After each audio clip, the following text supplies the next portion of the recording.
গত 18ই ফেব্রুয়ারি কুয়েটের সাধারণ শিক্ষার্থীদের উপর স্থানীয় বিএনপির যুবদল ও বিএনপির বিভিন্ন অঙ্গ সংগঠনের সদস্যরা দেশীয় অস্ত্র রামদা সহ কুয়েটের সাধারণ শিক্ষার্থীদের অতর্কিত হামলা চালায়।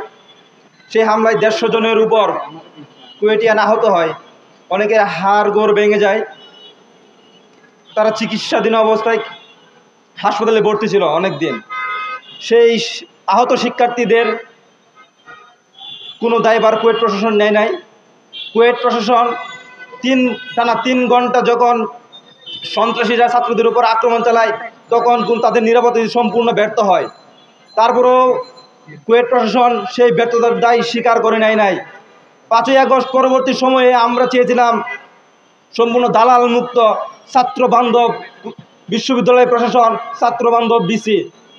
কিন্তু 18ই ফেব্রুয়ারি ঘটনার মাধ্যমে প্রতীয়মান হয় ক্যাম্পাসগুলোতে এখনও দালাল বিসি। এই বিসি দালাল বিসি 25শে ফেব্রুয়ারি ঘটনার 7 দিন পর সিন্ডিকেটের সভার মাধ্যমে কুয়েটের হল ভ্যাকেন্ট ঘোষণা করে। কুয়েটের ছাত্ররা অস্বীকৃতি জানায়, তারা হল ছাড়তে অস্বীকৃতি জানায়। ফলশ্রুতিতে ছাত্রদের উপর নেমে আসে অবর্ণনীয় নির্যাতন। কুয়েটের ইন্টারনেট সেবা বন্ধ করে দেয়, কুয়েটের পানি সাপ্লাই বন্ধ করে দেয়, কুয়েটে খাবারের ছাত্র যাতে খেতে না পারে তার সকল আয়োজন করে কুয়েট প্রশাসন। ফলশ্রুতিতে ছাত্ররা ক্যাম্পাস ছাড়তে বাধ্য হয়। ঈদ পরবর্তী সময়ে যখন যাকে যাকে বিভিন্ন বিশ্ববিদ্যালয়ের ছাত্ররা বিভিন্ন ক্যাম্পাসে ফিরে যাচ্ছিল, কুয়েটিয়ানরা কুয়েটিয়ান হলগুলোতে ফিরে যেতে চাচ্ছিল, তখন কুয়েটিয়ানরা ঘোষণা ছিল তারা ক্যাম্পাসে ফিরে যাবে।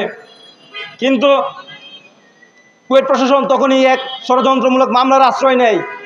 যেই শিক্ষার্থীরা 18ই ফেব্রুয়ারি সন্ত্রাসীদের আহত হইল, তাদের বিরুদ্ধে মামলা করে বিসির মদদে, বিসির ইন্ধনে এই মামলা হয়েছে বলে আমরা সুস্পষ্ট প্রমাণ পেয়েছি। সেই মামলার 22 জন আহত শিক্ষার্থীর পাশাপাশি আরও 22 জন ছিল অজ্ঞাতনামা আসামি। যখন কুয়েটিয়ানরা আরও ক্ষুব্ধ হয়, ফলশ্রুতি তারা 37 জন কুয়েটিয়ানকে বহিষ্কার করে, যার মাঝে অনেকেই আন্দোলনে ছিল এবং যারা আহতও ছিল অনেক। আমরা এই বহিষ্কারাদেশকে প্রত্যাখ্যান করছি। আমরা সাথে সাথে যে ভিসি কুয়েটিয়ানদের নিরাপত্তা দিতে ব্যর্থ হয়েছে, যে ভিসি কুয়েটের শিক্ষার্থীদের ক্যাম্পাসে থাকতে দেয় নাই, ক্যাম্পাসে প্রবেশ করতেও বাধা দিয়েছে, ক্যাম্পাসে যখন ছাত্ররা আক্রমণের শিকার হয়, যখন ভিসি সেনাবাহিনীকে ভিতরে ঢুকতে পারমিশন দেয় না ছাত্রদেরকে রক্ষা করার জন্য, সেই ভিসির তার পদে থাকার কোনো যোগ্যতা নাই। আমরা সেই ভিসির পদত্যাগ দাবি করছি এবং কুয়েটের রানিং শিক্ষার্থীরা যে দাবি জানাচ্ছে, এক দফায় এক দাবি, ভিসি মাসুদের পদত্যাগ। আমরা সেই দাবির সাথে সম্পূর্ণ ঐক্যমত পোষণ করছি। আমরা চাই এই অন্তর্বর্তীকালীন সরকার খুব দ্রুত সময়ের ভিতরে কুয়েটের যে অচলায়তন সৃষ্টি হয়েছে সেটার ব্যবস্থা নেবে। খুব দ্রুত সময়ের ভিতরে ভিসি মাসুদকে পদ থেকে বাধ্য করে নতুন ভিসি নিয়োগ করবে এবং নতুন ভিসি নিয়োগের মাধ্যমে নতুন ভিসির নেতৃত্বে তদন্ত কমিটি গঠিত হয়ে এই ঘটনার সুস্পষ্ট ব্যাখ্যা সবার সামনে নিয়ে আসবে।